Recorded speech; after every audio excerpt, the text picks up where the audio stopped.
10, 9, 8, 7, 6, 5, 4, 3, 2, 1. Live from Swansea, this is the Twilight Show with Nathan Gynn. Borodar Pab, Croeso Abertawe, and welcome to Swansea and the Twilight Show here on Teachers Talk Radio. Tonight, we're talking about project failure. Have you tried to implement something this year? Has it just not settled in? We've all been there, we've all seen it. We're going to talk about what makes the difference between a successful project and one that just doesn't go as well. Let's go. Live from Swansea, this is the Twilight Show with Nathan Gynn on Teachers Talk Radio. Tune in live at ttradio.org, or to join in the conversation, download the Podbean app and search Teachers Talk Radio. Follow the hashtag TTRadio. Tune in, talk it out with Teachers Talk Radio. Borodar Pab, Croeso Abertawe. Hello everyone, welcome to Swansea, welcome to the Twilight Show here on Teachers Talk Radio with me, Nathan Gynn, yet here from sunny South Wales. It's sunny, it's gorgeous, we're in the summer term, but there is a lot going on. We got SATs, we've got GCSEs, that's where I'm at the moment, and of course we are we're looking at those school improvement projects that we started maybe way back in September. We're starting to look at them. Have they worked? Haven't they worked? Maybe some of you listening in are thinking about next year and thinking, I want to change this. Here's something we want to do. And you're looking at that and you're thinking, right, how can I make it not like all of those other flash in the pans that we've seen before? This newfangled way that we're coming in, those posters that we all have to have up on our classroom wall, or this form that we all have to fill in, or so many school improvement projects, so many projects, so many things that we want to do, and they just don't last. They're just not successful. And there's lots of ways that you can involve yourself this evening and, across the evenings with Teachers Talk Radio. Of course, if you're live in the Podbean app right now, you can text us live in the studio and let us know your thoughts. Share some of those things. When did it work? When didn't it work? What was the difference between success and failure for you at your school? Of course, you can find us on Twitter. You can find us at TT Radio Official, where you can tweet us. I'll be reading out some of those tweets as we go through as well. We've already had some comments and some ideas about what some of our listeners think are the important things to think about when looking at those school improvement projects. So we've got that way as well. You could call in. If you're live, Podbean app, you can hit that call in button and we'll talk to you live on air. More than welcome. Join the conversation. That's what we're here for. Real teachers, real talk. And we're going to be talking it out tonight. The other way that you can reach us, if you're listening back, if you found this on Apple, on iTunes, on Spotify, on any of those streaming platforms where you can listen back to all of our shows, you can, of course, still message us. You can find myself on Twitter, or you can find us on Instagram. You can find us on LinkedIn. Make some comments, ask some questions, and join the conversation.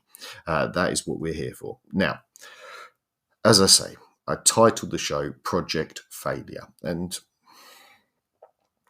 maybe that's just my experience. Maybe this is, the old head on my shoulders, looking back at all of those different things that I've seen over the years being brought in by, maybe different leaders, different middle leaders, different projects that we wanted to do. And I think about which ones really made a difference and which ones stuck around for a long time. And so, I've called it Project Failure. And I wanted to start off just with a little bit of information. This is from the Education Endowment Foundation. And it's back from 2018 when they released a guidance report on effective evidence-based teaching strategies can fail with poor implementation. And this is from a press release that they released at the time. It was Sir Kevin Collins, their chief executive of the Education Endowment Foundation, the EEF, we often see it written down as, highlighting this new guidance report. And it was called A School's Guide to Implementation. Now, according to Sir Kevin, and this is his quote, There are many barriers to implementing new programs and approaches effectively in schools. The bombardment of new ideas and initiatives, limited time and resources, the pressure to yield quick results, to name just a few. As a result, it can be too easy to overlook the critical steps needed to maximize the chance of success, creating the right conditions for implementation, let alone the structured process of planning, delivering, and sustaining change. It's a hard grind. Yet, the thoughtful implementation of new teaching and learning strategies can mean the difference between succeeding and failing. It is really that stark. So, with so much at stake, it's absolutely crucial schools give it their innovations the best chance by working carefully through who, why, where, when, how, and managing that change. Now, we're going to be talking through tonight some of those steps, but not just from education. We're going to pull some information from places like the Harvard Business Review, like Forbes, pull out some of those informations from the domain of project managers and try and look at some of those things. But it would be remiss, this was a big piece of work that came out, something that all schools will be familiar with. If you've used it, I'd love to hear from you. But published as Putting Evidence to Work, the School's Guide to Implementation has 4 stages, and they give them as explore, prepare, deliver, and sustain.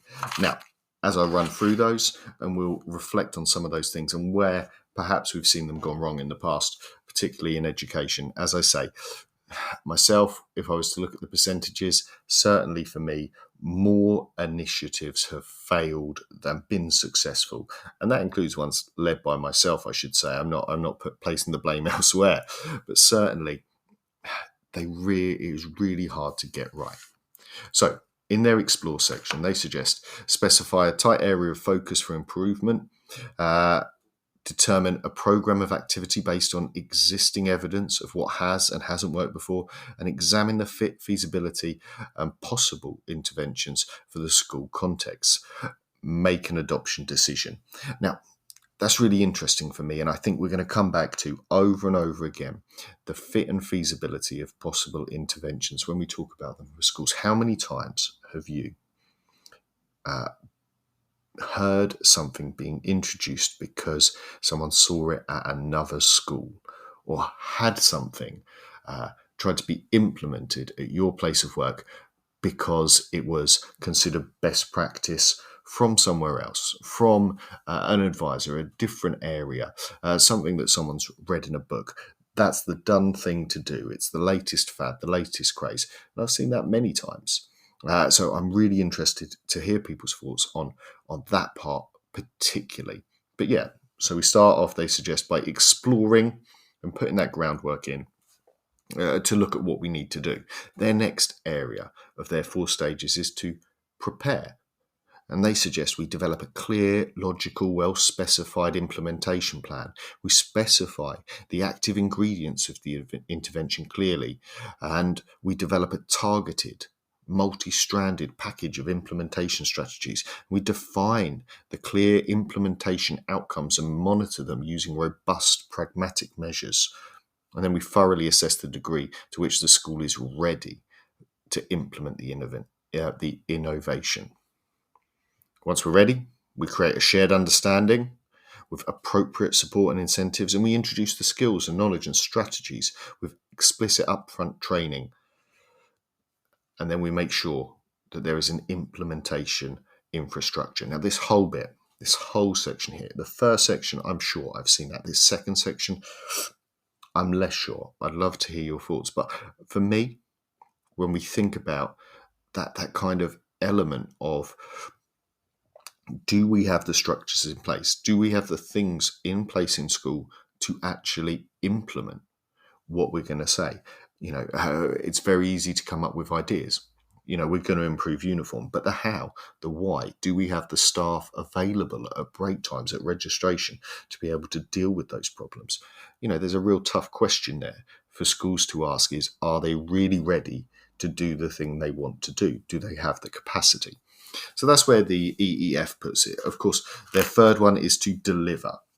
I think we jumped to this one too quickly. Maybe that's my opinion. I'd love to hear your thoughts. Do we just have an idea and jump to it, to adopt it, jump to that deliver stage? Where they suggest adopt a flexible and motivating leadership approach during the turbulent initial attempts of implementation, reinforce initial training with follow-on coaching within the school setting. They also suggest that we use highly skilled coaches, complement expert coaching and mentoring with structured peer-to-peer collaboration, and we use implementation data to actively tailor the approach. We make thoughtful adaptations only when the active ingredients are securely understood and implemented. Now, I think here, as I understand, you can correct me if I'm wrong or if you think differently, but as I have seen many, many times with implementation of new initiatives in school, I've seen us jump to it, maybe a staff meeting. We are going to do this, and then it should be done. And that's not the model here. It suggests this coaching model, this tailoring, this peer-to-peer support and structured development.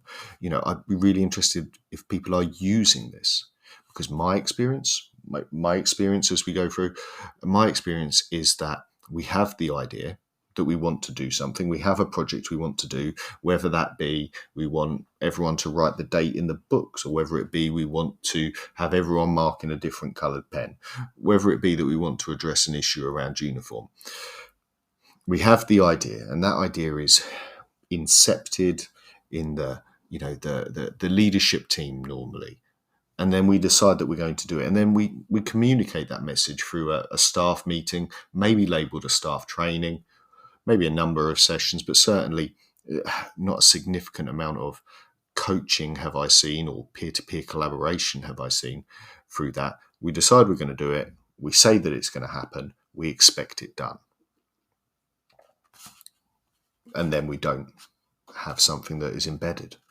Well, maybe that's just me. You can correct me if I'm wrong. Don't forget, you can tweet us, you can call in, you can text us if you're live in the Podbean app.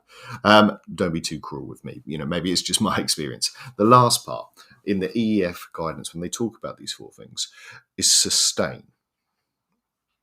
We plan for sustaining and scaling an innovation from the outset. We treat scale up as a new implementation process. We ensure the implementation data remains fit for purpose, and we continually acknowledge and support and reward good implementation practices. Now, this for me is one where my experience of education, we completely fail. We've moved on by this point. The school improvement plan, there's new priorities written on it. Maybe it's the next year. So of your projects that you have completed this year in your schools, I would ask, how many of them do you know will be mentioned on the school improvement plan for next year? Or has it been considered done and dusted? That has been implemented. That project is over with, we have finished, and we are moving on to a new project, a new priority, a new thing that we're going to do within the school, because we need these new priorities, and we're not thinking about the opportunities and what is needed to sustain the ones that we started last year, let alone the ones we started the year before. We talk about retrieval practice all the time in education. We talk about spiral curriculums. Do we talk about it in our school improvement plans? Do we come back to those projects that we had and re-embed, sustain, check in? Does that happen? So that's where we find ourselves at the start. The start of this, as I say, very much feeding on the Education Endowment Foundation's guide for schools to help implementation. And we start in an education topic. Now, why? Why, you might ask, is this so important to me at the moment? Well, it's something that we're all thinking about. As I say, there'll be people with performance management targets they're thinking about. There'll be children sitting exams, SATs, whatever it is may be, looking at end of year data because it's coming to the end of year. So we need to finish our yearly process and wrap those things up. The problem for that, for me, is around workload. And I want to reference here an article in TeachWire, and it was written by David Didale, and it was titled "Weak Leadership not workload, is forcing teachers to quit. And it starts with some shocking statistics. It says it's widely accepted that far too many teachers quit in their first years of teaching. Agreed. The government are pretty concerned about this, as teacher shortages are poised to soar, with an expected 400,000 additional children due to make their way through the system over the next decade. Ouch. I did not know that. I knew about the teacher shortages. I've seen those numbers, being tweeted out of how many jobs are on the education boards, advertising for jobs. But yeah, extra children as well. This is, we're facing a perfect storm, really. It goes on to say, currently almost half of the fully qualified teachers under the age of 60 are not working in the classroom. Wow. I did not know that. So there are teachers. They just don't want to teach. Most surveys of disgruntled teachers have cited unnecessary workload burdens as a fair part of the reason for why so many decide teaching is a less attractive career option than they first supposed. Now, this is the part for me. This is where it ties in, as I say, to those projects you're being asked to do, to those staff meetings you're being asked to attend because you have a new way of doing something. Or at the start of every lesson, we're going to turn around and clap our hands 3 times because that's what we've decided to do. That's our school improvement plan. I'm flippant, but I've not been far off that. This year we've decided that everyone has to have this specific poster up because we're going to be doing this specific thing and it's going to make all of the difference. And 2 years later, has it? Anyway, in the article, David Didal goes on to say, but we do tend to resent pointless, time-consuming, make-work tasks that appear to contribute little or nothing to children's education. And that's where the school improvements projects fall into me. If they're going to fail, if they're not going to embed, what are they bringing apart from extra workload? He goes on to name a number of factors that he says make teaching soul crushing, rather than rewarding. But the root cause, he says, a horrible car crash of perverse incentives and weak school leadership, cliff-edge accountability pressures of league tables, high-stakes inspections that make it desirable to find ways to game the system. Such gaming, in turn, allows weak leaders to direct teachers to waste their time on things that are unlikely to enrich children's lives. He calls them the school's sausage factories, where there is a disproportionate number of teachers quitting the system. And he says, this is the key point. Teachers are a valuable asset. As teacher shortages start to bite over the coming years, teachers will certainly should become increasingly aware of their own worth and refuse to tolerate poor leadership. If the school is forcing you to waste your precious time on soul-deadening guff, then the school across town will welcome you with open arms. It's hard not to agree. And I would ask you to reflect on any staff meeting you've been in this year, any new initiative that the school has made. And maybe you're a new teacher. Maybe you're an experienced teacher. Maybe you are that teacher who's been teaching 20 years and is sat at the back, who knows what they're doing and has seen this intervention, this change, this improvement be tried 3 times already by different assistant heads as they have come and gone through the school. And you're thinking to yourself, here we go again. Shall I try my hardest or shall I just weather the storm? Well, we're going to be finding out how, if you are that assistant head, you can make it so that using project management skills, something that is sorely missing in education, I would say, we can look at embedding real change, sustainable change, but change that is embedded and has longevity to it, so that we can not waste our teachers' time. Now, as we pause, I want to mention to you an organisation that helps us out here at Teacher Talk Radio, and one that I'm a massive fan of myself. They are that happy, confident company. One of the things that I really like about them is their journals.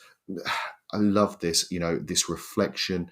They are booklets, daily opportunity to reflect on the child's day, and they can get into that habit of talking about their emotions, what went well, what didn't. Well, let's hear a little bit from them, and I'll sing some more wax lyrical about how they do in a minute. This programme has been brought to you by the Happy Confident Company. Our clinically approved, ready-to-go wellbeing and mental health programme will help your pupils thrive. In only 10 minutes a day, you'll be able to deliver social and emotional learning and wellbeing tools throughout your school.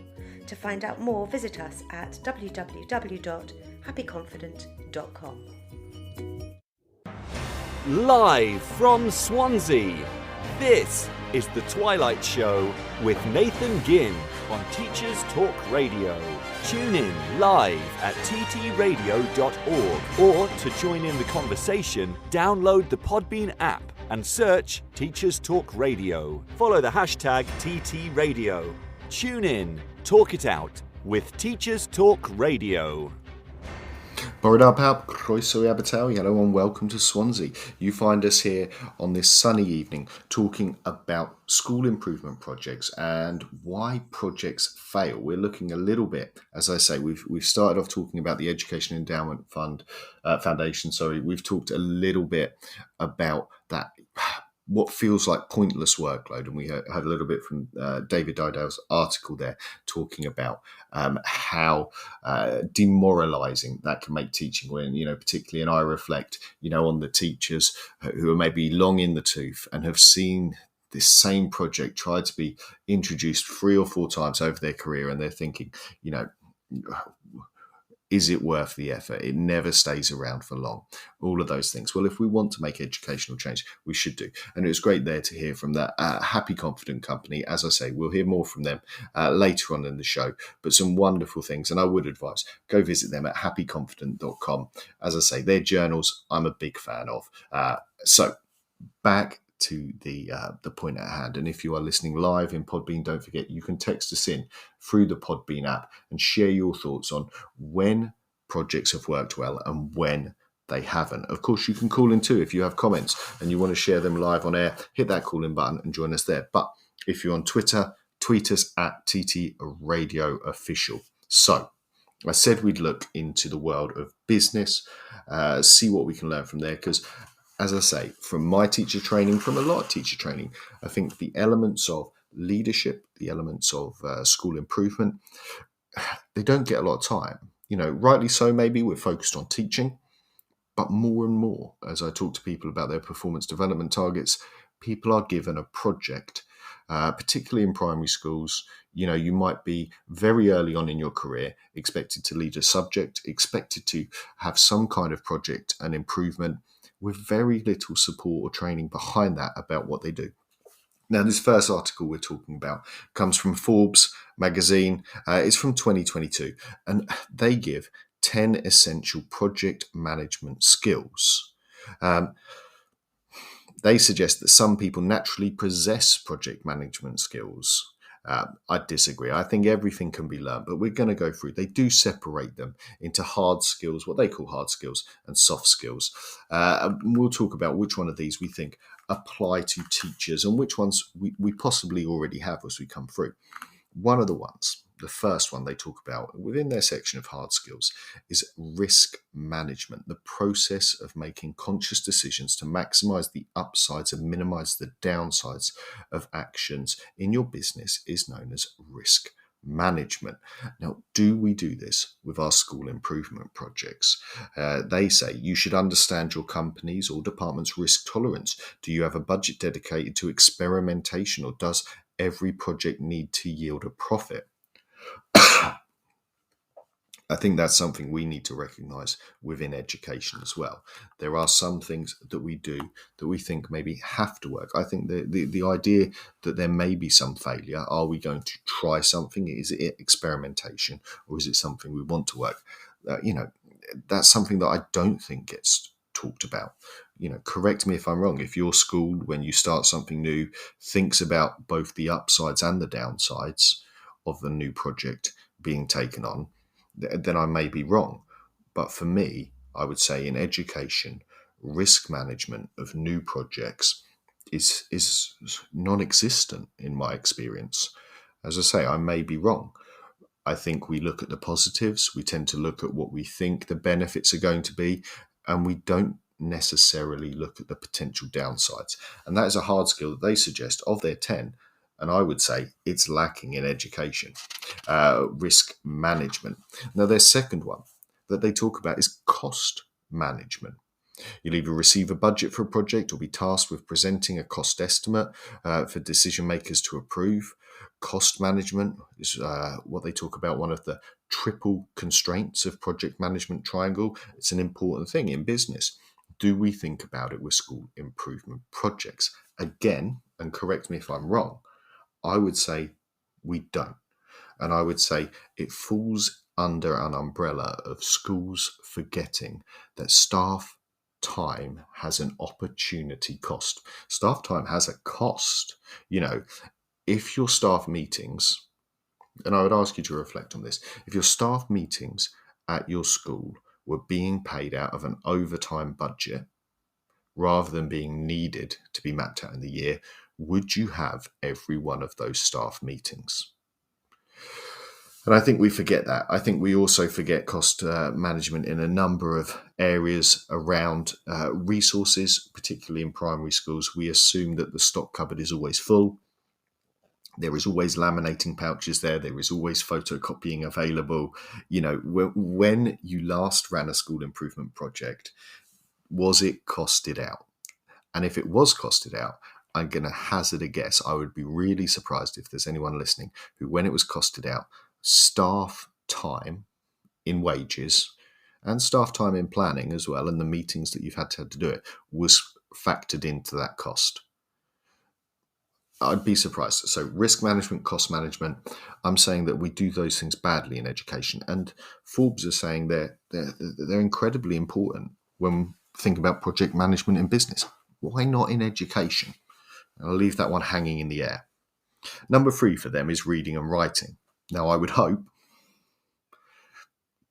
that in education, we've got these ones nailed down. Reading comprehension, clear writing skills are vital for project managers. Agreed. Hopefully, teachers, we have those things. I think, though, there are elements of that where we don't receive training. If someone said to you, okay, I want you to run a project where we're going to improve boys' handwriting, lovely, typical kind of project there, primary and secondary probably, they would say that. And then where would you go? What are they expecting of you? What does that project look like? Does your school have a pro forma, or are you left to it? What does the proposal process look like? So there is a domain-specific element, as I say, but I'm leaving it for now. I'm sticking risk management, cost management. We're poor at reading and writing as skills. Hopefully, in education, we're okay at. The 4th of their list is planning and forecasting. They say it's one of the key roles of project managers is creating a roadmap for the project that will guide other stakeholders in their roles. And I think we're okay at this. From school improvement plans I've been lucky to share and have a look at when I've been involved with them, tend to have timeframes. We tend to have an idea of mapping those things out throughout a school year.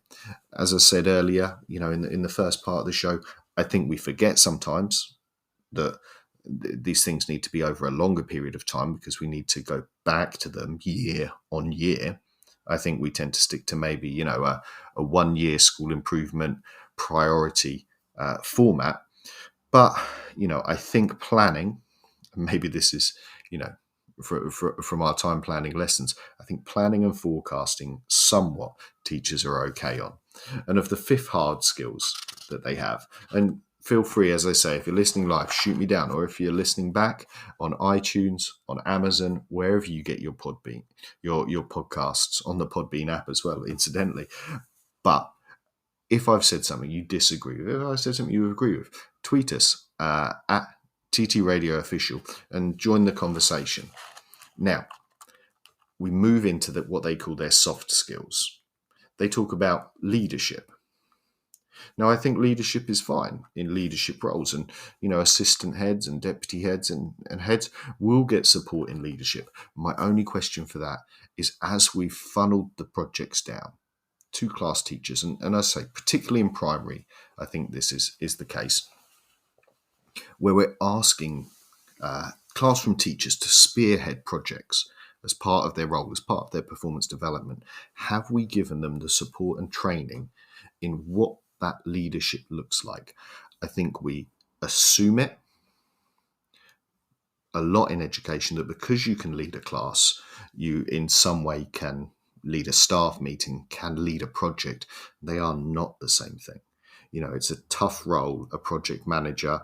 And I think in education, it's an even tougher role because, you are leading a team of experts, some of them with more experience than you, particularly in the situation where I talked there about, a primary school with a fairly new teacher whose performance development project for the year has been to improve PE. It's something that we're not supporting enough. And if we want it to do well and we want it to embed, well, we've got to put the time into it. Leadership, I'm saying, is a mixed bag. Number 6 for them is communication. They say hand in hand with leadership is strong communication. And I think this is maybe controversial. I think teachers, when it comes to project management, maybe I should clarify, I think teachers, when it comes to project management, are poor communicators. And I'll explain why. I think what we're good at is having meetings with senior leaders. I think we're good at those. I think we're gossipy. I think word gets out. There have been, we've had tweets and messages through already on the account suggesting that, projects that are hush-hush and not to be discussed yet until they're launched have leaked out and people have found their way. I think we do that in education. I think communication, and that means mixed messages come out. I think also communication of a aim, of an objective, of a vision. Those things are different to communicating in teaching. We've had a message in there from Catherine that says, we're probably not great deleters. You might have to clarify on that one for me. But yeah, certainly, I think there are a lot of bits within this where we assume that teachers will be good at something. Oh, delegators. Yeah, definitely. When it comes down to handing over parts to each other, I'd agree with that. Yeah, for sure. Delegating to other people. We do, maybe not all of us. Certainly I have a control issue. Maybe that's part of being a teacher. And yeah, thank you for that. It says also, yeah, all communicators. How many times when you talk, and we reflect back to David Didale's issue there about poor leadership in schools being one of the key factors for teachers leaving the profession. How many times have you heard teachers say that their school, there's poor communication? And they're not talking about how many emails they get. I can tell you, because some people are getting 100 emails a day. Step away from your computer, come back, and there's 20 emails there.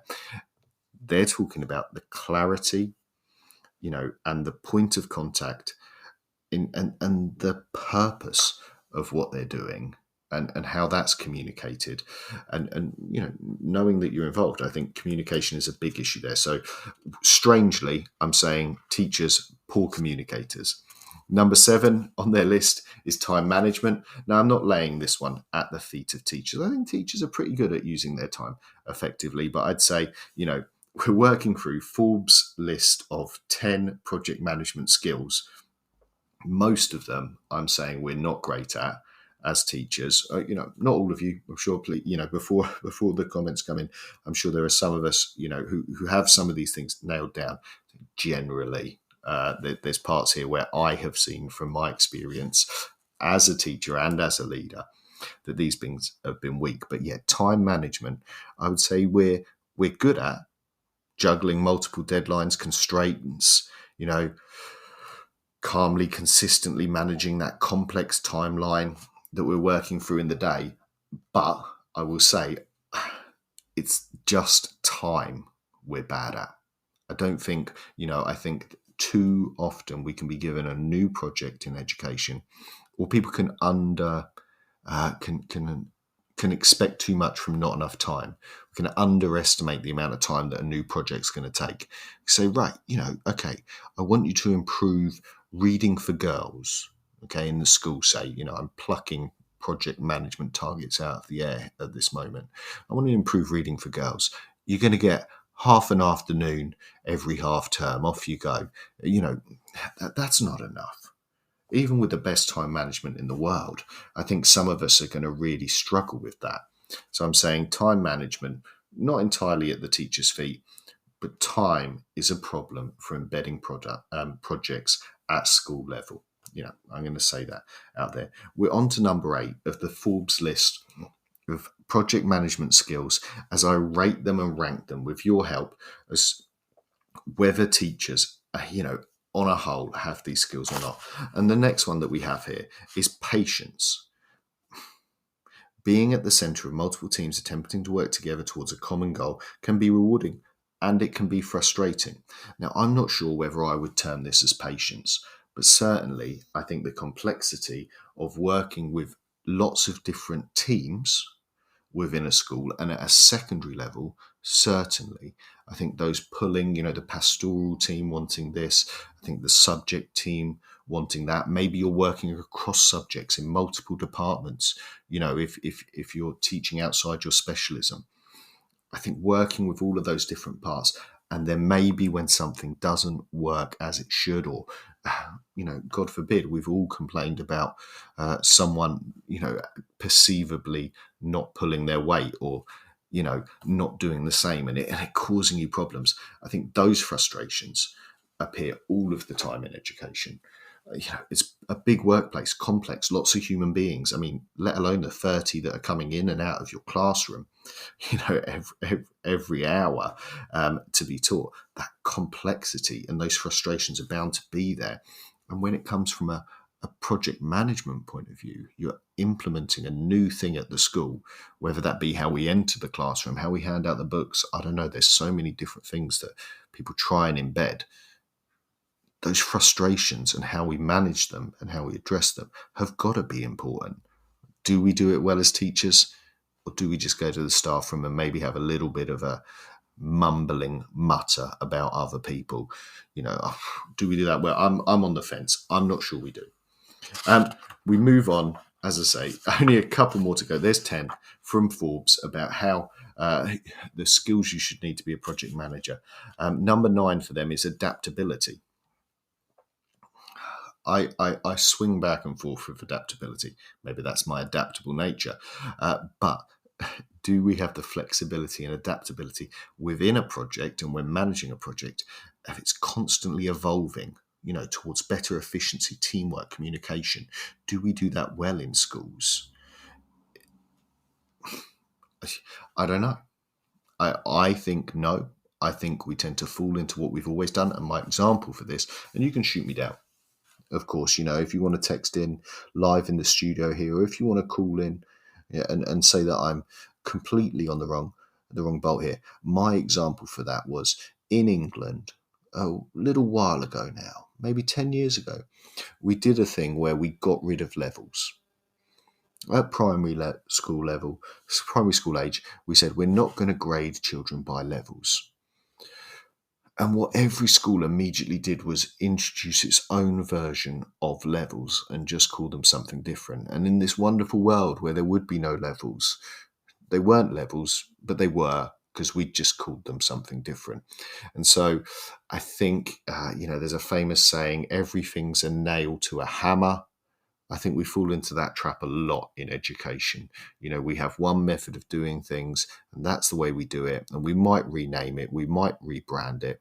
Maybe we don't want to use flight paths anymore for children, but I will tell you, the thing that gets introduced looks a lot like a flight path. We might not want to have levels anymore, and we see this with, I haven't spent a lot of time in English secondary schools. Over here in Wales, we still have the A grade, B grade, C grade. But in England, we've moved to numbers. And I think it's just the same thing. I think it's, we've just renamed something and gone through a lot of hard work just to rebrand, to rename something. Adaptability, I don't think we're that adaptable as teachers. I think the profession gets younger, and is it adaptability? I don't think so. So number 10, before we get too deep into our problems around what teachers are good at, what they're not, risk management, cost management, I think we're bad at. By far the worst. Communication, we should be good at, and we're not, really not. I would argue with anyone if they think that teachers are good communicators on a staff to staff level, as an organization. I really don't agree with that. So call in if you want to argue with me on that point. Number 10 for them is critical thinkers.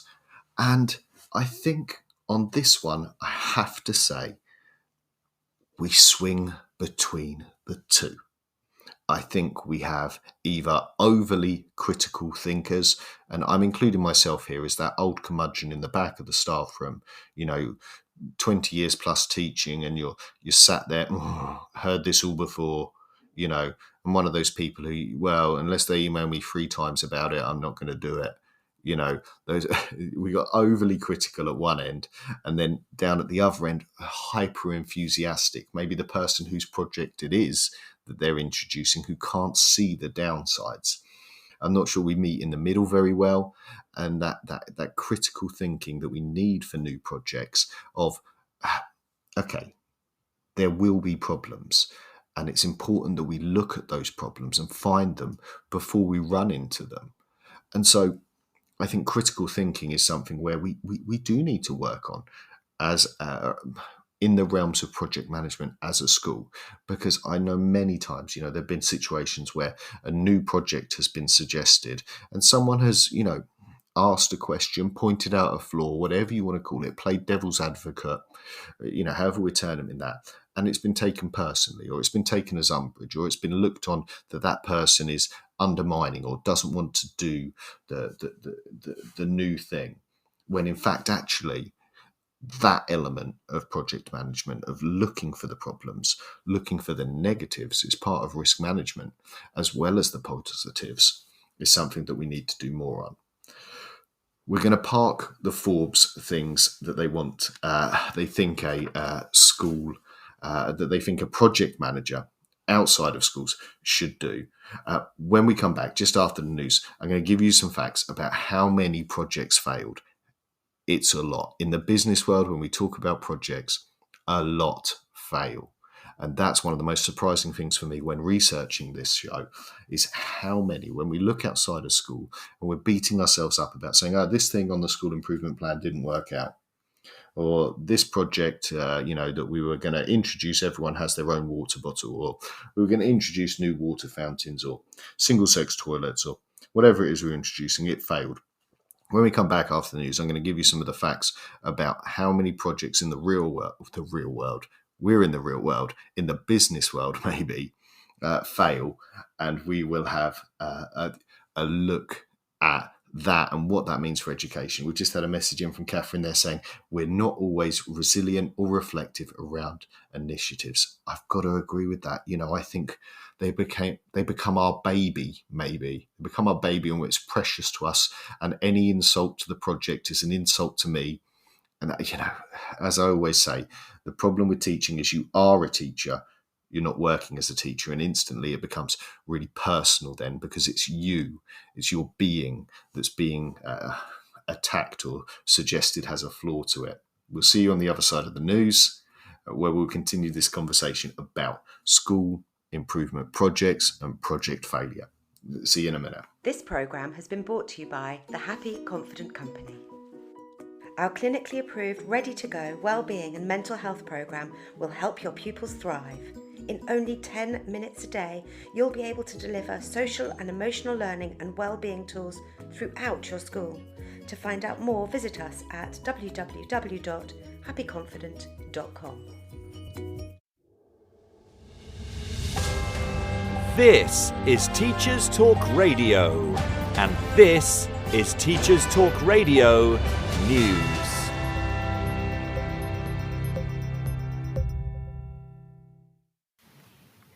SATs have made the news again as many media outlets report on allegations that children were distraught after the reading paper. The BBC website reports that parents and teachers of Year 6 pupils said the paper was difficult and that it had left some pupils in tears.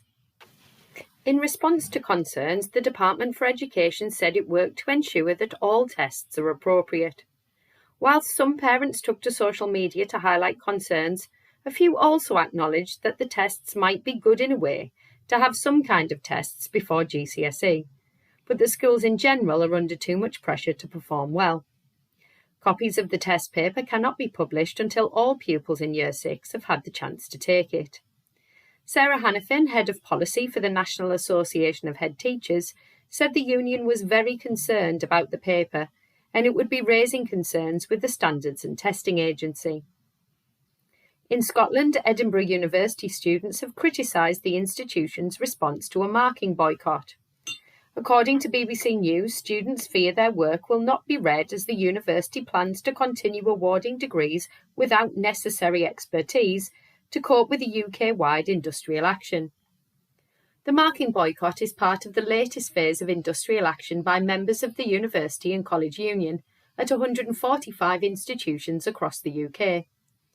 Union members are refusing to undertake marking duties and assessment-related work. In response, universities are considering a number of measures, including changing marking guidelines and basing final grades on work already submitted.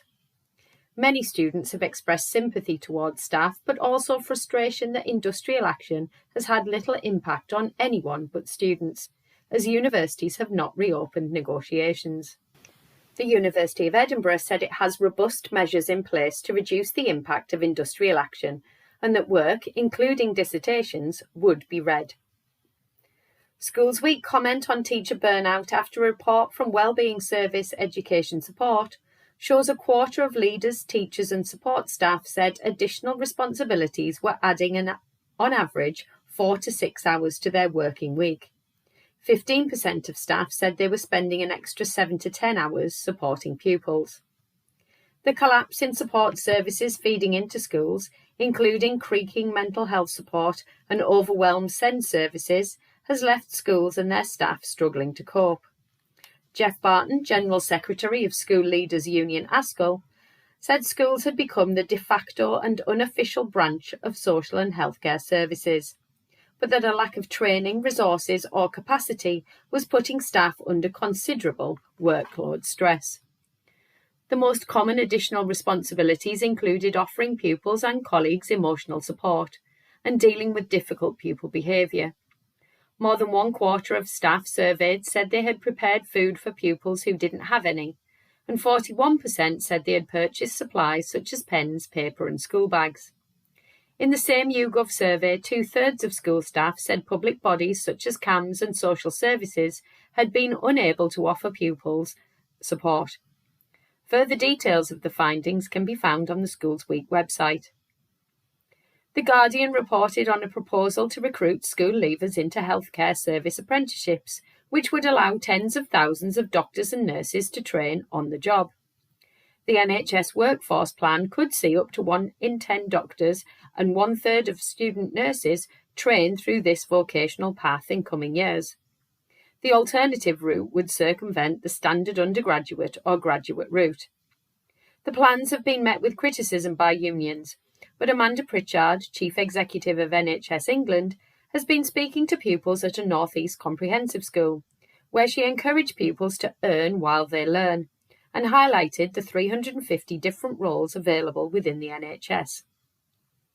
Finally, in Wales, the BBC reports that the increasing cost of food means school caterers are struggling to deliver on the Welsh Government plan for universal free school meals. The unit price was set with an assumption about possible cost increases, but Education Minister Jeremy Miles said the world has obviously moved on and a further review was needed. The current rate of around £2.90 per child in a primary school is being described as no longer viable, as price increases of 20% on items like milk, cheese, fruit and vegetables take their toll. The Universal Free School Meals Plan is being rolled out in phases to all primary schools, although a target for every child in reception Year 1 and Year 2 to be offered a free school meal by April has been missed. The policy has been welcomed, but challenges needed to be acknowledged. This has been your Teachers Talk Radio News with Joe Fox. This is 2 Minute Tech with Steve Woods, your tech briefing on Teachers Talk Radio. Hello, this week I've been searching for crazy technology. The tech I found ranges from rather funny to actually quite useful. Let's see if I can blow your mind. Everyone has probably used Google Translate at some point, even if it's just to translate a word into another language and back again to see if it changes. Well, the Google Pixel earbuds paired with the Pixel phone allow you to switch on conversation mode. Now what is being said to you in a foreign language is translated into your earbuds in real time. What you say is translated and projected via your phone. You do need an Android 6.0 or higher to do this, but this has potential to be a game changer for communicating not only when travelling, but in hospitality too. Next up is a quirkier invention, Smarty Pans. There aren't many things you can't connect to an app, and the frying pan is now joining the club. The Smarty Pan has a built-in scale to weigh your food as you add it to the pan, a handle that tells you when the pan is at temperature, and the app guides you through how to cook a meal you're preparing. Also, the nutritional content of your meal is calculated by the app. There's no advertised price for this pan yet, but keep your eyes peeled. It replaces a cookbook, reading the nutrition on a packet, and your kitchen scales, as long as you fry everything. My final crazy technology is the Hush Me. This is an invention for those concerned about being overheard by others when talking on their phone or other connected devices. It works by muffling your voice so others can't hear you, keeping private conversations private. Genius, I hear you say. I need one so I can work during my commute. Before you break out the credit card, it is a rather chunky device you wrap around your whole head. I'd describe it as a pair of large headphones that connect to a cup to cover your mouth. At just over £180 and making you look like Darth Vader, you may want to do a bit of research first. Do you know of any crazy tech? Do you own any? As always, why not get in touch at TT Radio Official? I'm Steve Woods, and that was 2 Minute Tech. 2 Minute Tech with Steve Woods, your tech briefing on Teachers Talk Radio. Live from Swansea, this is the Twilight Show with Nathan Gynn on Teachers Talk Radio. Tune in live at ttradio.org, or to join in the conversation, download the Podbean app and search Teachers Talk Radio. Follow the hashtag TTRadio. Tune in, talk it out with Teachers Talk Radio. Borrowed up Croeso Abatawi. Hello and welcome to Swansea. Welcome to the Twilight Show with me, Nathan Gynn, on Teachers Talk Radio. Yes, Gareth, nosweitha. As I should be saying, we every time I get pulled up on it, but most people should know. Okay. I do it because most people recognise it. I guess it's me feigning to the masses, but yeah, nosweitha. I said before we started, actually, I want to comment on one of those news stories. When we talk about projects and ones that fail, this is one that I hope doesn't fail. Universal free school meals for primary school children in Wales, and how sad that would be if it was down to the cost of food that meant that we didn't feed those children. I'm a passionate advocate, and I know there are people who have their criticisms about, whether that money should be spent in that way, how it's rolled out. But, what does that say? If because food is so expensive and it's such a struggle to buy, that we're not able to feed some of our students and some of the most vulnerable, that is a real worry. And part of the reasons why project management, as I say, is an important skill in education and across the board, and more so. So you've joined us. We've been talking about project management and project failure in education, why it's important and what sort of training we have as educators to do it. I've said, this comes to the front more and more as people have small projects put on their performance management targets. It might be that, as a teacher, you're asked to improve boys' handwriting, or you're asked to redevelop a library area. Maybe as a middle leader or a subject leader, you're asked to do something that embeds across the whole curriculum, or maybe as an assistant head, a head teacher. I think there exists training. I would hope that some of that training that's going into middle leadership involves some of this. Certainly, I know that there are parts of it on the MPQH when I've done it. But let's reflect for a second on some statistics about projects out there in the business world. This is from Rike.com, which is WRIKE. And theirs is an analysis, they call it the complete collection of project management statistics. These are back pre-pandemic in 2015. But they found that only 64% of projects meet their goals. This is in the outside of education now. 64% of projects meet their goals. I ask you about this specifically for your school improvement projects. There is a chance that you have had a staff meeting where a project has been launched. And do we think that just over half of them will succeed and just under half of them will fail and will never hear from again and won't be embedded and won't work? They also say 70% of companies report having at least one failed project in the last year. What does that mean for education? Well, if we apply those statistics, as I say, there's a chance that at least one of those new initiatives that your school has introduced, whether it be different water fountains, every child having a water bottle, how you put your pencil cases away in classroom, or how you deal with uniform issues or even behaviour issues. 70% of companies, that's a lot. For nearly 3/4 of companies saying they've had something that has failed. It's a lot. And it's a lot of money. You know, I've mentioned this earlier on when I talk about opportunity cost. We ignore that staff cost money in education because we assume the hours are there. If every staff meeting was paid overtime, what would your school be doing differently?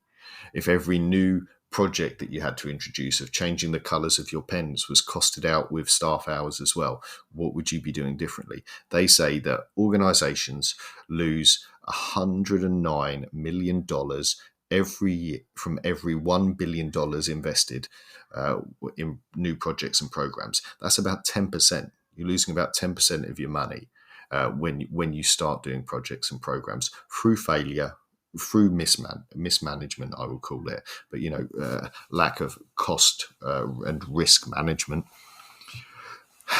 High-performing organisations complete 89% of their projects. Low performers, 36% of their projects.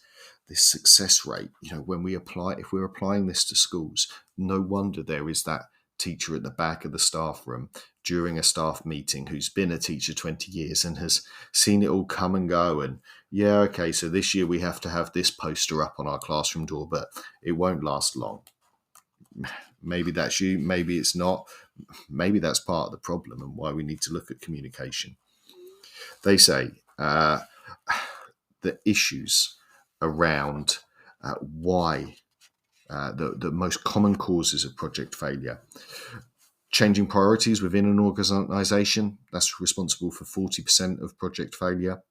I'd agree with that. In education, we have to adapt. We have to move with the times. It might have been that pre-COVID you had a project that you were going to be looking at and, priorities change. And so I'd feel less bad at that. Inaccurate requirements, 38%. Change in project objectives, 35%. Undefined risks and opportunities, 30%. And here we start hitting into ones that really shouldn't be costing us projects to fail. Poor communication is responsible for 30% of project failure. That's a damning statistic. Catherine has messaged in. Remember, if you're live in the studio, you can message us and join the conversation. Gareth's messaged in. Catherine's messaged in. It says, useful to understand staff perceptions of school culture as part of planning. Yeah, I think so.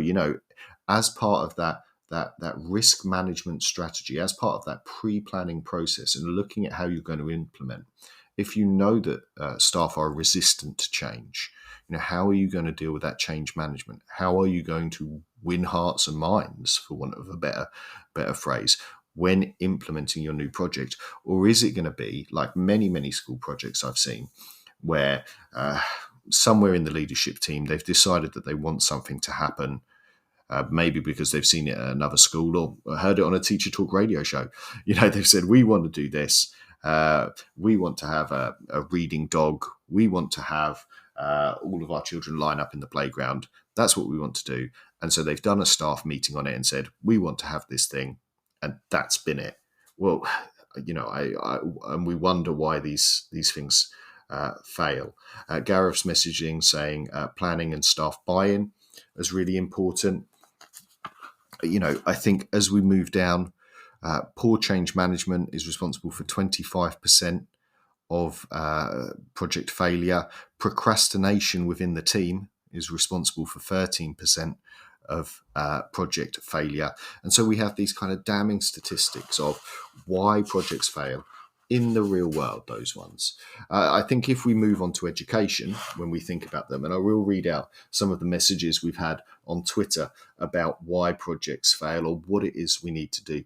Deputy Grucott on Twitter said, "For me, it's about really committing. If you make it truly part of your school, then it can be a success. It's about keeping on about it, pushing it all the time, mentions in staff meetings, asking how it's going, celebrating successes.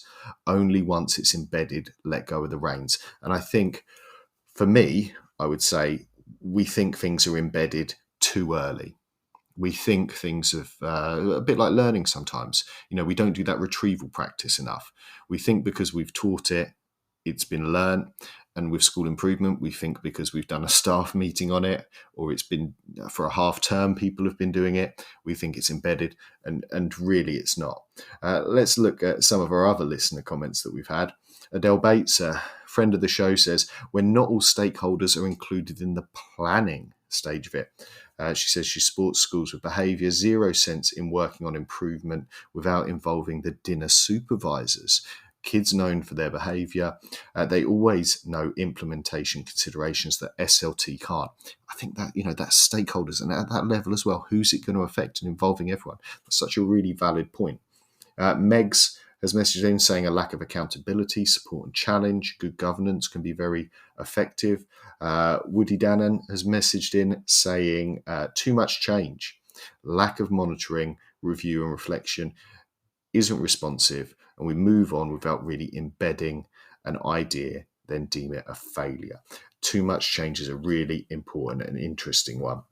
Gareth's messaged in saying some schools can fall into the trap of jumping on the bandwagon without considering the why. What impact would be intended, and does it lend itself to your school culture demographic? I think we see that all the time. Certainly I do. I don't want to call them fads or trends, but certainly something that's been successful at another school, and you want to just implement it without challenge, without considering what that means for you. Now, I want to move us on to a blog that was written, an article from Learning Focused. It was by Don Martler. It was, "Why do school improvement plans, initiatives and implementations fail?"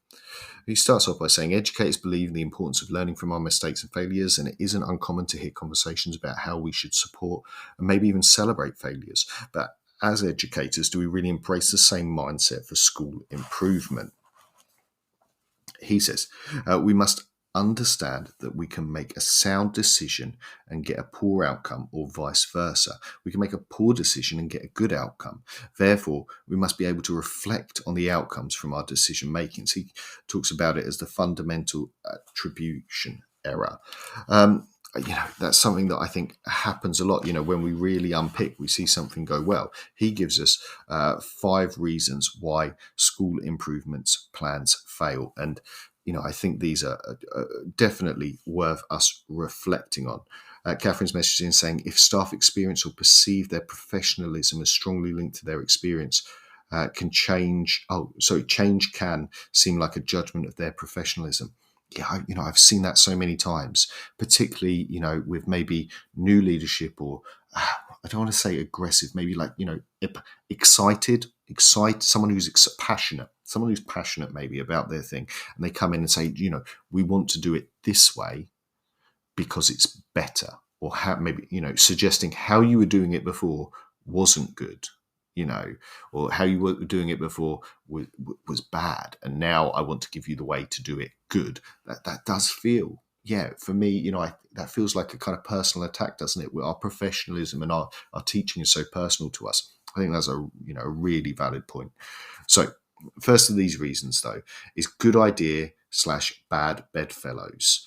It talks about bedfellows or stakeholders, including employees, strategic partners, investors, can all play a role in a venture's downfall. Everyone in a school system has heard, read, or experienced good ideas that were not successful at some point.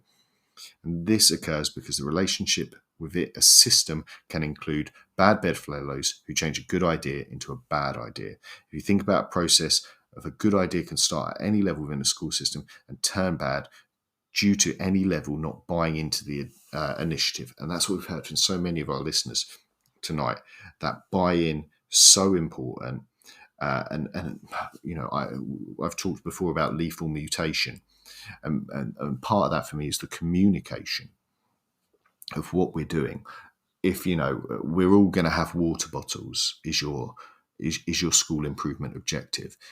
If no one knows why, then how are we ever going to implement that? You know, is it because the kids are spilling water? Is it because they're messing about? Is it because we've noticed that all the children are dehydrated? All of those are completely different aims and objectives that we need to map out and need to be aware of the purpose and the point of the project. Reason number 2 he talks about is false starts. He says, in education, this occurs when the decisions to move forward with an idea are made before determining and communicating the efforts necessary for improvement. Can be detrimental, and it can fail before it gets started, or give a stop-start approach. You know, I've seen this a lot where, you know, maybe we're told that, you know, there's going to be a big push on uniform, and we do that in September, and then we don't hear about it again. Maybe until Christmas, when we've got time to breathe again, and other things took over, and the rush of September and October and November, and oh, hang on, we were supposed to be doing this. Or maybe it's part, you know, I would blame in education a lot of this down to termly governors meetings and review periods, where we only remember that we're supposed to be doing this big push or this big project when it gets to the point where we need to review it. And so we have another big push and a panic. Reason number 3 that they give is false positives. False positives caused by misinterpreting difference between compliance and the greatest impact. Okay, how many times when we've had a project, you know, we want to improve handwriting, so what we're going to do is we're going to gauge the number of pen licenses, and I hate pen licenses, but it's my example. We're going to gauge the number of pen licenses that children have, and then what happens? Everyone gives out pen licenses a little bit quicker, but has the improvement in handwriting gone up? Or has it just been given out more pen licenses? Those false positives, you know, is better learning happening because the books are being given out quicker, or are just the books being given out quicker? You know, what are we measuring? How do we know what it is? I think all of those things are important. Now, number 4, as we move through it, they suggest speed traps. Like speed traps on the highway. This is an American article, I should say. I would say speed cameras on the motorway. The desire to get from point A to point B as fast as possible will prevent any initiative from achieving its desired outcome. Happens so much. You know, how many times have we seen something that should be a school priority for 3 years try to get done in a year because the school improvement plan was written for a year? You know, how many times do we need to slow things down? How many times do we want a big impact, or external agencies like Ofsted? We know they're coming in and we need to do things fast rather than worrying about embedding and sustainable long-term growth and development of our school projects. All of these things, so true of education. And Catherine there has mentioned my son 8, says he also hates pen licenses. Yeah, they were a thing. I hope, and more they are less so of a thing. Maybe there's a show in it. Maybe I'll dig out my pen license show and why they're so bad, or at least why I think they're so bad, I should say.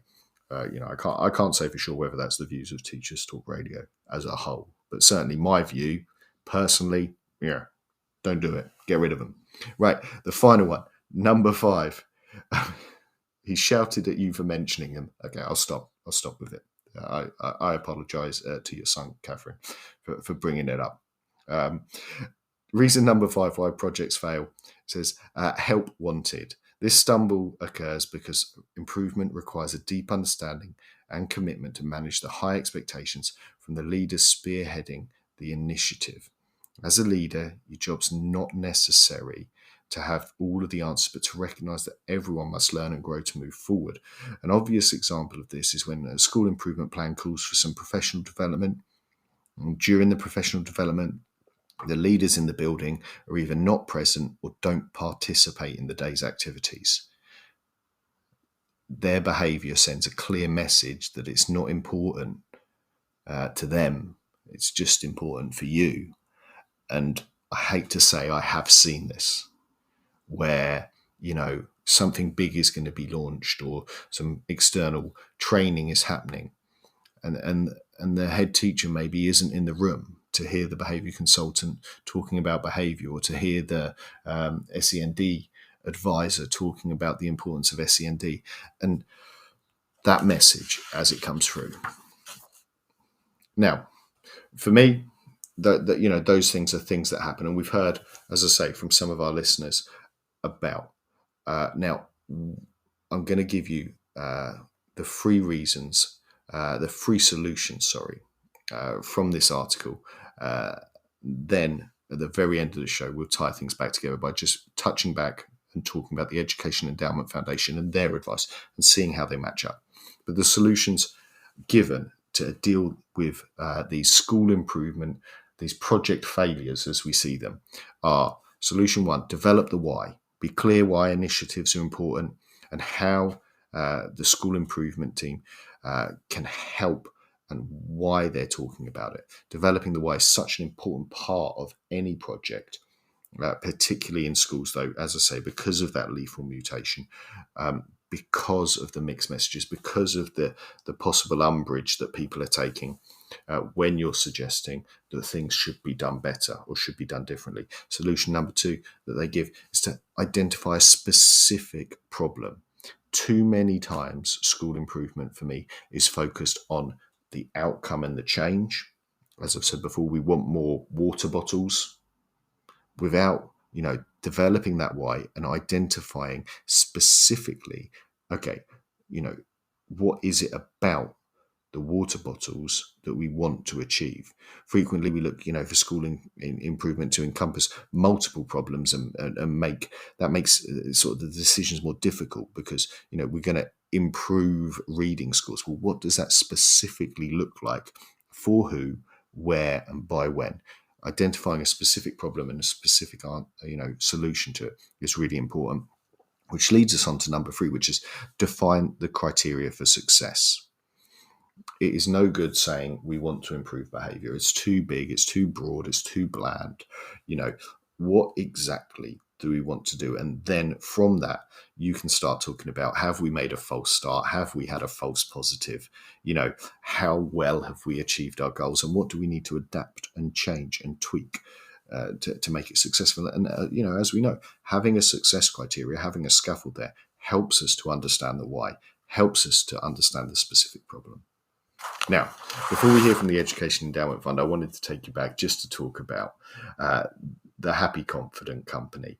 And, I waxed lyrical earlier about their journals. I'm a big fan of their journals, but also I wanted to draw your attention to happyconfident.com website, where their Feel It program, it talks about being, it's suitable from reception all the way up, but ready to teach bite-sized activities with lessons for each of the 96 feelings. And I want you to take a moment there and reflect. For me, certainly, I often talk about not having the emotional literacy or the emotional vocabulary to really deal with day-to-day life. And I'm an adult.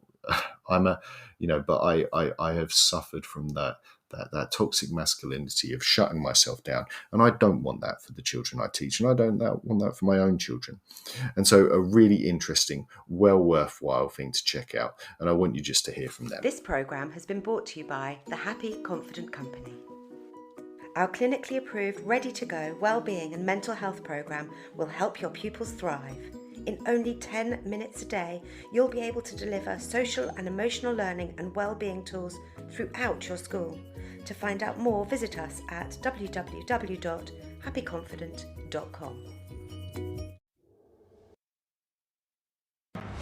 Live from Swansea, this is The Twilight Show with Nathan Gynn on Teachers Talk Radio. Tune in live at ttradio.org, or to join in the conversation, download the Podbean app and search Teachers Talk Radio. Follow the hashtag TTRadio. Tune in, talk it out with Teachers Talk Radio. Noswaith. We are back. Good evening from here in Swansea. Teachers Talk Radio, Twilight Show with me, Nathan Gynn. It is the evening. We are coming to the end of our show. It's been great talking to everyone and hearing those suggestions. We've heard them from our Twitter followers as they've commented with their ideas for, how to make school improvement projects successful. We've heard some of the facts about the failure rates. 60% of projects fail out in the real world. What does that mean for us in education? And what does that mean about our learning? And when we think about how a project in school, which, as I say, more and more, I'm seeing them being given to teachers, across the board, maybe who haven't had that middle leadership training or senior leadership training on how to deliver a project. And certainly some of the contextual stuff around education that we forget about when it's about cost management and risk management. I will say again, I've said it many, many times. If you had to pay overtime to your staff to attend that staff meeting, would you still do it? And, I think that kind of says enough on that for me. Now, I want to take us back. At the start, we talked about the Education Endowment Foundation and their implementation guidance report of 2019, Putting Evidence to Work, a school's guide to implementation. I'm going to go through the summary of their recommendations because they cover a lot of the things that we've talked about. And we've talked about business point of view on this and bringing that into education. And finally, we're talking about it with that specific education hat on. Now, the recommendations, the 6 recommendations that they put together. Recommendation number 1 was to treat implementation as a process, not an event. Plan and execute it in stages. And we've heard that time and time again from our listeners, from the advice from the business world, that we need to look into this process. And I would question any school that is regularly giving out school improvement projects to its teachers. Do you have a process? Do you talk about a process? Perhaps you have a pro forma. I'd love to see that, actually. If you do, message me and let me know, because if you have a defined process that scaffolds and supports staff, I think that would be helpful, and it would help not miss the stages of engaging stakeholders, explaining the why.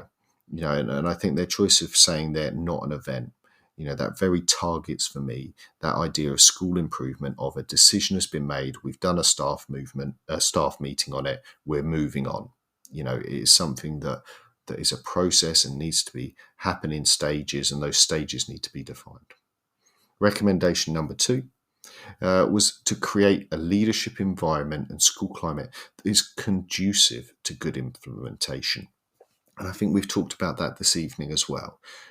Possibly taking people with you, but being aware, particularly of your staff cohort and that setup and that dynamic, that mix of, where people might be hesitant, where people might be resistant, and what we can do to support them to understand our why, understand our intent, our purpose and our vision to move a school project forward. Taking time to do those things is important. Recommendation number 3 is to define the problem you want to solve and identify appropriate programs or practices to implement. And think about that for a second, as I do, because it is the opposite of what we've heard described, where someone picks something that worked at another school and drops it into their school. They say, hey, this school line up in the playground. We want to line up in the playground. That is the wrong way round. First, define the problem, then identify appropriate solutions, then implement. And I think too many times we get that backwards. We decide what we want to do and then kind of bolt it onto a problem. Recommendation number 4 is create leadership implementation plan. Judge the readiness of the school to deliver that plan and then prepare staff and resources. This planning process I think we forget so many times. I think we get a school improvement plan, we maybe map some timeframes onto it. Judging the readiness of the school, I think we rarely do. There is often talk about, workload impact assessments. How rarely do I see them in practice? Barely at all. How many projects are on the go? How many staff meetings have you used up this year? You want to introduce another project? Are we at saturation point? How many things did we change this year already? I particularly see that when things like marking policies get changed. If you're changing the marking policy, a curriculum map, if you're changing the behaviour scheme, changing all of these things at the same time, that can be far too much, and we become saturated. Too much change at once. It's not all going to embed.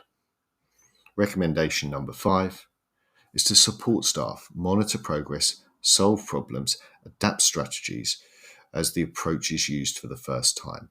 Now, I talked before in one of these examples, when they were talking about using quality coaches and peer-to-peer support, and I thought to myself, right, how much do I hear of that kind of really clearly thought through support and monitoring process to embed a practice? How often do I hear it more as an announcement?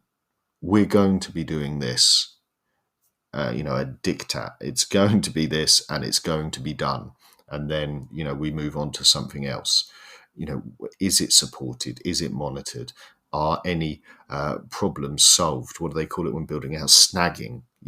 Does someone go around looking for the snagging issues? The final one from them, and bringing us towards the end of the show now, recommendation number 6 is to plan for sustaining and scaling an intervention from the outset and continuously acknowledge and nurture its use. We don't. I would say, if you looked back, I would challenge someone, look back to your school improvement plan from 2 years ago. So maybe not last year, well, even last year, look back. How many staff meetings did you have on any of those objectives this year? How many memos, how many emails were written about any of those objectives? Something that was on your school improvement plan 2 years ago. And if we recognise the benefit of retrieval practice in education and learning, something similar must be an expectation in school development as well.